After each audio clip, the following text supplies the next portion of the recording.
छत्तीसगढ़ के करवदा जिले में गुरुवार सुबह शराब से भरा हुआ ट्रक पलटने के बाद लूट मच गई।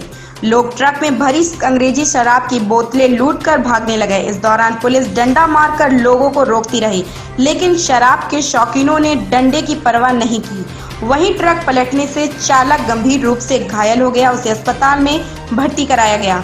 हादसा रायपुर जबलपुर नेशनल हाईवे पर हुआ।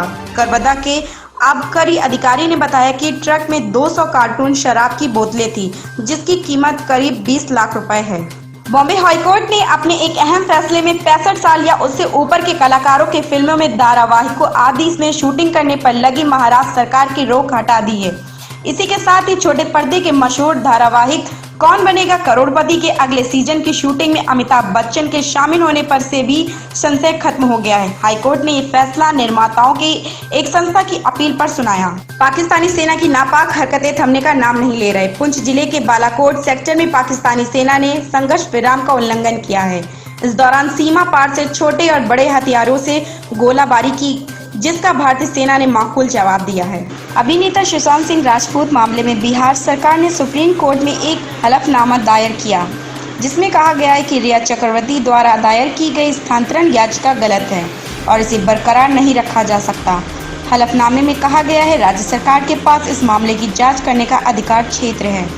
अमेरिका के राष्ट्रपति डोनाल्ड ट्रंप ने राष्ट्रीय सुरक्षा चिंताओं का हवाला देते हुए चीनी स्वामित्व वाले टिकटॉक और मैसेजिंग ऐप वीचैट के खिलाफ गुरुवार देर रात को 2 कार्यकारी आदेश पर हस्ताक्षर किए।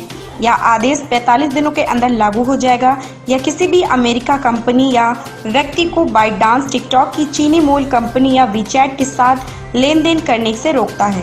छपरा में सांप का नाम सुनते ही किसी की भी हालत खराब हो जाए, लेकिन छपरा के एक शख्स को सांप से कोई डर नहीं लगता। उसकी पहचान इलाकों में सांपों के दोस्त के तौर पर थी। हालांकि उसका ये शौक उसके लिए भारी पड़ गया। पूरा मामला छपरा के गौरा ओपी थाना क्षेत्र का है, जहां दामोदरपुर रामपुर में रहने वाले 40 वर्षीय संतोष प्रसाद उर्फ महाकाल की मौत रविवार को एक सांप के काटने से हो गई। संतोष प्रसाद की सांपों से दोस्ती के किस्से पूरे क्षेत्र में फेमस थे। सांपों से इसी दोस्ती के कारण पूरे गांव में लोग उसे महाकाल के नाम से पुकारते थे। बिहार पुलिस ने ऐसे में हलफनामा दायर कर रिया चक्रवर्ती और उनके परिवार के सदस्यों पर सुशांत सिंह राजपूत के साजिशों संपर्क में रहने का आरोप लगाया है, जिसका मकसद अभिनेता के करोड़ों रुपए हड़पना और बाद में उनकी मानसिक बीमारी की झूठी तस्वीर पेश करना बताया है। भारतीय रिजर्व बैंक ने अब पायलट आधार पर ऑफलाइन यानी बिना इंटरनेट के कार्ड पर मोबाइल के जरिए छोटी राशि के भुगतान की अनुमति दे दी है। इसके तहत एक बार में 200 रुपए तक भुगतान की अनुमति होगी। इस पहल का मकसद उन जगहों पर भी डिजिटल लेन देन के लिए ग्राहकों को प्रोत्साहित करना है, जहां इंटरनेट से संपर्क की कनेक्टिविटी कम है। कांग्रेस की राष्ट्रीय महासचिव प्रियंका गांधी ने 10 अगस्त को शिमला के छराबड़ा स्थित अपने घर आने के लिए जिला प्रशासन से अनुमति मांगी है। कोविड ई पास रजिस्ट्रेशन के तहत किए आवेदन में प्रियंका और उनके बच्चों के अलावा कुल 12 नाम शामिल हैं। डीजी शिमला अमित कश्यप ने बताया कि आवेदन में कुछ दस्तावेज अधूरे हैं, इसलिए अभी आने की अनुमति नहीं दी गई है। बिहार में आकाशीय बिजली का प्रकोप जारी है। या इस प्राकृतिक आपदा से कई मौतें हो चुकी हैं।